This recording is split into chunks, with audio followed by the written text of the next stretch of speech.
रिश्तों की दौलत। एक बुजुर्ग महिला घर में अकेली रहती थी। उसके एक ही बेटा था। वह भी नौकरी करने के लिए दूसरे शहर में चला गया था। कुछ समय पश्चात बुजुर्ग महिला बीमार रहने लगी। एक तो बुढ़ापा, ऊपर से बेटे की याद, इसी गम में धीरे धीरे घुल रही थी। जब बात बर्दाश्त से बाहर होने लगी तब एक दिन एक डॉक्टर के पास गई। डॉक्टर ने पूछा, माँ जी, आपको क्या तकलीफ है? बुजुर्ग महिला बोली, मुझे कोई भी परेशानी नहीं है, बस मुझे भूलने की दवाई दे दीजिए। मेरा बेटा ज़्यादा पैसे कमाने की चाह में अपनी बूढ़ी माँ को अकेला छोड़कर बम्बई चला गया है। उसकी याद मुझे दिन रात सताती है। जब वह गया था तो उसने जल्दी जल्दी घर आने और फोन पर बात करने का वायदा किया था, लेकिन अब ना तो फोन करता है और ना ही मुझसे मिलने आता है। 2 साल से उसका कुछ भी अता पता नहीं है। मैंने उसको 2 साल से नहीं देखा है और ना ही उससे बात की है।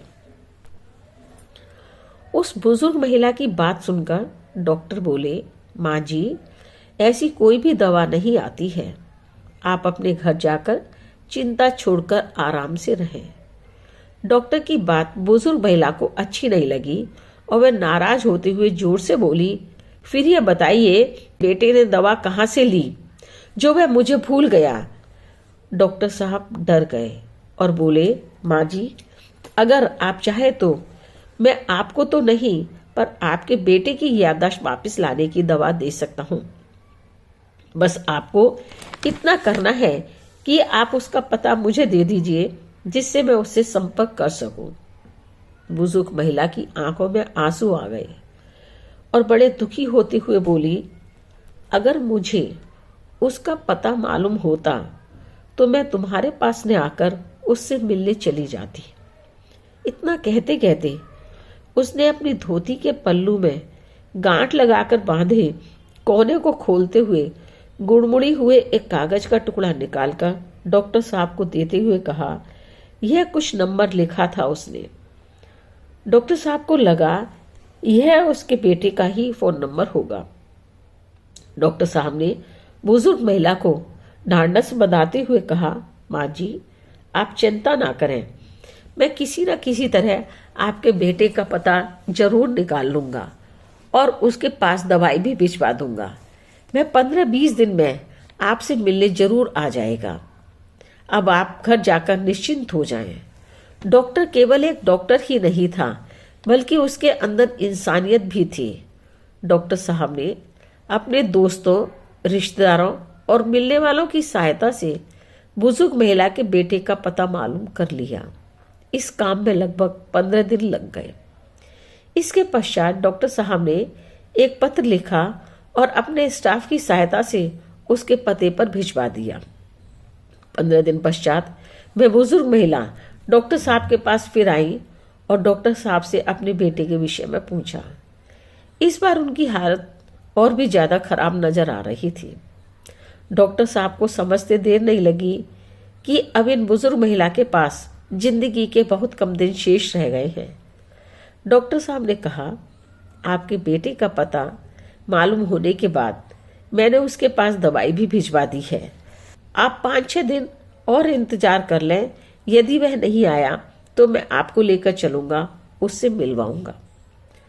कुछ दिनों के पश्चात बुजुर्ग महिला की तबीयत और भी ज्यादा खराब हो गई। पड़ोसी उन्हीं डॉक्टर साहब को बुलाकर ले आए।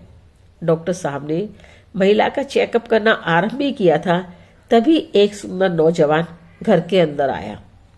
उसके हाथ में वही लिफाफा लगा हुआ था जिसको डॉक्टर साहब ने उसके पास भिजवाया था। उसको देखते ही बुजुर्ग महिला जोर से बोली, बेटा तू आ गया, बेटा तू आ गया। माँ ने उसे अपने सीने से कसकर लगाया और उसकी बाहों में ही अपने प्राण त्याग दिए। भगवान ने शायद उसको इतने दिन इसलिए ही जिंदा रखा था जिससे वह अपने बेटे को देख सके। उसी के अंदर उसके प्राण अटके हुए थे।